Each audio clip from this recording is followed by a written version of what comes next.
il me disait que les clients demandaient des parfums qui duraient 24-48 heures. Au bout d'un moment, il ne faut pas abuser. On prend tous des douches, 1 à 2 douches par jour, normalement 2 quand il fait chaud comme ça. Il n'y a aucune raison de demander un parfum qui dure 24 heures.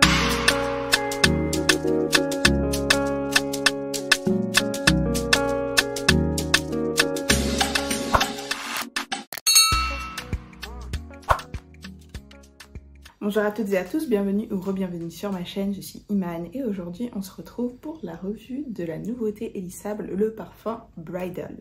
La petite histoire, c'est que j'ai été invitée par Elle Côte d'Ivoire à l'événement de lancement de ce parfum la semaine dernière, donc c'était un dîner très sympa. Et donc on nous a présenté le parfum et à la fin de la soirée on est reparti avec le parfum bien sûr, donc le voici. Et en plus une crème, enfin un lait parfumé.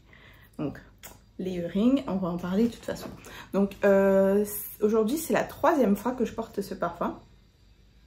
Donc c'est mon dernier jour de test et donc je pense avoir suffisamment de recul dessus pour vous faire une revue complète. Parce que les premières impressions c'est bien, mais moi j'aime bien les porter toute la journée. En plus ici les températures sont souvent différentes de ce qu'on peut... Enfin, en ce moment, il fait un peu plus froid, mais d'habitude, j'aime bien. Je le fais quand il fait chaud pour voir vraiment la vraie tenue du parfum. Donc, c'est ma senteur du jour, clairement. Avant de commencer, mettez-moi en commentaire votre senteur du jour et on passe à la revue directement.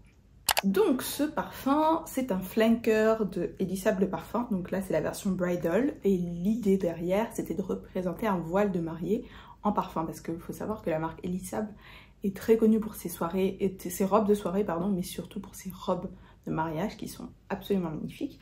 Donc voilà le packaging, on voit vraiment le travail avec les petits détails de dentelle dessus. Et même le flacon ressemble un peu à un diamant, je trouve. C'est vraiment un très très beau flacon, très esthétique. Ça rentrera très bien à mon avis sur des photos de mariage. Donc je vais le sprayer pour me rafraîchir la mémoire. Cette fois j'ai pas vraiment pris de notes parce que encore une fois, je porte aujourd'hui et je l'ai porté tellement de fois que je sais à peu près quoi vous dire. Alors, quand on nous l'a présenté, on nous a dit qu'en tête, il y avait de l'orange, en cœur de la vanille et en fond du musc. Je crois que c'était ça. Mais moi, tout de suite, quand je l'ai senti, j'ai trouvé un parfum poudré. Il y avait aussi des fleurs blanches, genre ylang-ylang, je me souviens plus exactement. De toute façon, vous aurez les notes ici comme d'habitude. Moi, première impression, pour moi c'est un parfum qui est poudré. Ça me met tout de suite dans l'ambiance d'un parfum comme Narciso poudré. C'est ce que ça m'a rappelé en premier. Narciso poudré ou encore même Sonic Flower de Room 1015 / Glossy You parce qu'il est très similaire. Mais c'est vrai que dans les notes, je ne vois pas de notes... poudrée. Pour moi aussi, il y a un côté ambré que j'ai pas... Enfin, quand on me l'a présenté, il n'y avait pas mention de note ambrée. Mais clairement, pour moi, c'est un parfum qui est ambré. C'est un parfum ambré floral avec une note fruitée en tête qui est bien punchy. C'est un parfum qui est hyper délicat. Donc, comme je disais, un peu pour moi dans la famille Narciso poudré, Glossy You ou... Room 1015 Sonic Flower. Si vous aimez ces parfums là, vous allez beaucoup aimer. Si vous aimez aussi un autre parfum que j'ai qui est le Apollonia de Xerjoff, je pense que vous allez aimer. On a vraiment le côté pour moi poudré, comme je dis, ce côté poudré, une note fruitée et une base musc vanille ambrée. C'est très très très féminin, c'est très beau. Franchement, pour être 100% honnête avec vous, au premier abord comme ça, quand je l'ai senti même le premier soir sur peau, il m'a pas époustouflé. Et je sais que c'est pas forcément l'ADN, le type de parfum que j'aime bien. Mais ce qu'il faut savoir, c'est que j'ai échantillonné notamment le Sonic Flower l'année dernière et que j'ai Apollonia dans ma collection.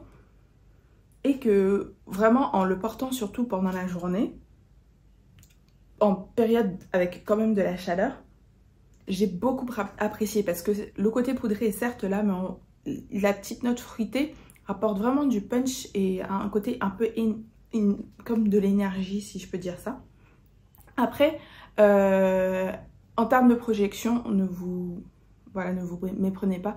C'est clairement pas un parfum Beast Mode on va pas vous sentir à 4 mètres. C'est vraiment un parfum de peau. Et je pense que c'est ce qu'on nous vend. Hein. On ne nous vend pas un parfum Beast Mode avec ça. C'est vraiment un parfum de peau. Mais là où j'ai été vraiment surprise et agréablement surprise, c'est sur la longévité. Parce qu'en le mettant le matin, je pense vers 10 h, jusqu'à 15-16 h, je le sentais encore sur ma peau. Après, oui, 5-6 heures, c'est très bien. Mais je pense, surtout pour ce type de parfum, 5-6 heures, c'est vraiment bien. C'est vrai qu'on a tendance à chercher des parfums. D'ailleurs, à la soirée, il nous disait que, parce que c'était en collaboration avec la boutique Zino, il nous disait que les clients demandaient des parfums qui duraient 24-48 heures. Au bout d'un moment, il ne faut pas abuser. On prend tous des douches, 1 à 2 douches par jour. Normalement 2 quand il fait chaud comme ça. Il n'y a aucune raison de demander un parfum qui dure 24 heures. Enfin, et en plus, je veux dire, pour des gens comme moi qui mettent 3 parfums par jour, j'ai pas besoin de mon parfum dure 24, même 24-48 heures, ça n'a absolument aucun sens. Je comprends qu'on veuille une bonne performance, une bonne projection, un truc Beast Mode, un truc qui va nous tenir toute la journée, mais 8, 9, 10 heures si vous voyagez. Après, franchement, faut pas abuser. Donc, une belle surprise, honnêtement, parce que, encore une fois, c'est pas forcément le type de parfum que je préfère ou qui me plaît le plus. Je pense que je suis une grande fan de gourmands, etc. etc. Mais c'est vrai que quand je regarde, comme je dis, j'ai le Apollonia de Xerjoff, j'aime bien le Sonic Flower, je pense l'acheter. Donc ça, clairement, et ça va, c'est un parfum que j'aime bien. En fait, ça me permet d'agrandir un peu ma palette, si je peux dire. Ma palette en termes de collection. Je reste pas toujours dans la même chose. Il a certainement sa place dans ma collection. Je crois bien même que maintenant que je l'ai, je me demande si je vais vraiment prendre le Sonic Flower. Je vais réfléchir, je vais retester l'échantillon et voir si les deux, j'ai besoin vraiment d'avoir les deux dans ma collection. C'est un très beau parfum. Je suis très contente de l'avoir. Et maintenant, on va passer aux options de layering. Ah oui, sur la longévité. Surtout si vous le portez comme en parfum, comment je dirais ça, un parfum vraiment pour votre mariage. Le layering, c'est très important. Et une bonne base de layering, ça va être le lait pour le corps. Donc, on l'a eu. Je ne l'ai pas encore ouvert, je ne l'ai pas encore utilisé, mais je l'ai testé lors de la soirée parce qu'on a mis d'abord. Donc ça, c'est aussi une astuce, même si vous n'avez pas forcément ce lait corps-là. Commencez votre layering par une peau bien hydratée, c'est essentiel. Maintenant, on va passer au layering avec d'autres parfums. Donc, pour cette partie-là, je vous propose 3 parfums qui, je pense, iraient très bien. Et on va aller de l'option la moins sucrée à l'option la plus sucrée, parce que c'est pas forcément un parfum qui est très sucré. Certes, il y a une base de vanille, mais c'est pas, vous sentez pas ça et vous vous dites il y a du sucre, il y a du caramel, il y a de la vanille, vous pouvez percevoir, mais c'est pas une vanille gâteau, c'est pas une vanille hyper sucrée. Donc la première option, c'est vraiment pour celles qui vont vouloir rester dans cet univers parfum de peau et peut-être rajouter un peu de ce côté ambré, ma peau en mieux et de la longévité. C'est avec Not a Perfume de Juliette Has a Gun. Donc c'est ce parfum là, beaucoup disent que c'est un... Et je pense même que c'est pour ça qu'il s'appelle Not a Perfume. C'est vraiment un... Comme vous savez, il y a des exhausteurs de goût en cuisine, c'est un exhausteur de parfum. C'est comme Molecule O1, tout ça, c'est parfums moléculaires comme les gens appellent, qui permettent de renforcer la performance d'un parfum. Donc comme je disais ça, il est 5-6 heures sur peau. Avec ça, je pense que vous pouvez aller plus loin. Et bien sûr, ça va rajouter une couche en dessous, un peu ambrée, un peu boisée, ambroxant, tout ça. Je sais plus si c'est Cétalox ou ambroxant ou ISOI Super, je sais plus. En tout cas, vous voyez très bien le type de parfum que c'est. Donc ça, c'est l'option numéro 1. C'est un parfum que je porte beaucoup pour aller au sport d'ailleurs. Mais le mien, je viens de me rendre compte qu'il coule. Ah, saleté. Après, heureusement, ça sent bon, hein, parce que si c'était un truc qui sentait pas bon, j'aurais été dégoûtée. La deuxième option, c'est une option petit prix. C'est avec la brume Bare Vanilla de Victoria's Secret. Donc je vais vous faire le guide Victoria's Secret Bare Vanilla. Donc ça c'est la brume originale, la Bare Vanilla normale. C'est vanille, whipped, c'est quoi? Fouettée, vanille fouettée, cachemire et une odeur de peau. Ça c'est une vraie vanille de peau. C'est pas hyper sucré. C'est très léger. Et ce qui est marrant, pourquoi je trouve que d'ailleurs les deux iront très bien ensemble, vous voyez qu'en fond, il y a un petit détail de dentelle presque comme sur ça.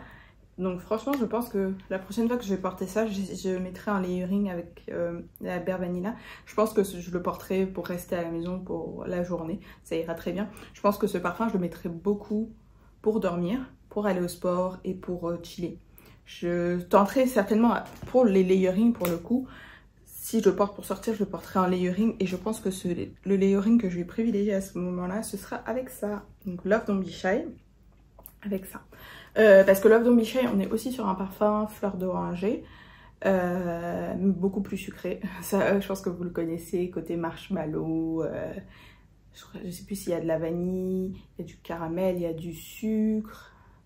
Et hier j'ai vu il y a un accord de civette, mais je crois que c'est pas le truc pur. Alors, je pense que c'est une molécule de synthèse, parce que c'est assez compliqué à récupérer tout ça, parce que ça vient d'un animal. Enfin bon, passons, repartons sur l'odeur. Donc si vous voulez rajouter le côté sur le premier on n'était plus sur le côté ambré,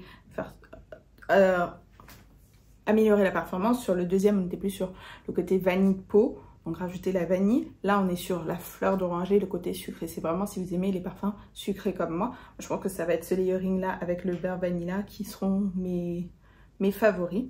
Et ouais, j'ai hâte de le tester. Sinon, si vous n'êtes pas trop sucre, mais que vous voulez quand même avoir rajouté le côté fleur d'oranger, peut-être un chouïa moins sucré, vous pouvez essayer avec le Marrakech in a Bottle de Kayali. D'ailleurs, j'aurais pu le rajouter. Mais c'est un peu la même famille, mais le Marrakech in a Bottle, c'est vraiment fleur d'oranger, néroli. Et il y a du poivre de mémoire, donc c'est un peu... Et il y a de la rose aussi, c'est un peu plus mature, c'est un peu plus sophistiqué que Love Don't Be Shy, mais moi, Love Don't Be Shy, vous savez, il est dans mon top 10 for life, je l'adore. C'est la fin de la vidéo, donc dites-moi si vous connaissez ce parfum, si vous en aviez entendu parler, parce que c'est ce que je disais à la soirée d'ouverture, je me souviens pas avoir entendu parler de ce parfum avant, pourtant, encore une fois, je fais des fragrance news, en général, j'ai plein d'infos, et ça, je me souviens pas, à part si je l'ai fait, ça m'est vraiment passé au-dessus de la tête. Apparemment, il n'est pas encore sorti en France, mais j'ai Samia de Sam's World qui m'a dit qu'elle l'avait trouvé en Espagne, qu'elle avait adoré, et elle aussi, elle a trouvé pareil, que c'était un parfum poudré, plus que... Bon, c'est fleuri, mais c'est vraiment le côté poudré, le fait que ce soit pas listé dans les notes, ça me rend un peu perplexe. Je pense qu'en fait, ils n'ont pas certainement donné toutes les notes, parce que le côté poudré, pour moi, est très très fort. Mais dans le bon sens du terme, hein. Ça fait pas mémère ça, honnêtement. Je pense que... Je sais, pour une adolescente, peut-être pas. Peut-être quelqu'un qui a dit une vingtaine d'années au moins pour porter ça, je pense. Ouais, c'est vrai. Franchement, encore une fois, c'est pas le type d'ADN que j'apprécie le plus, que j'ai le plus dans ma collection, mais je pense vraiment qu'il a sa place dans ma collection et qu'il y a des moments en fait où il va vraiment me servir. Franchement là j'ai vraiment eu plaisir à le porter ces derniers jours, donc comme je dis c'est mon 3e test aujourd'hui. J'ai vraiment eu plaisir à le porter, à le sentir tout au long de la journée, projeté de ma peau. C'est la fin de la vidéo, merci d'avoir regardé et on se retrouve dans quelques jours. Bye!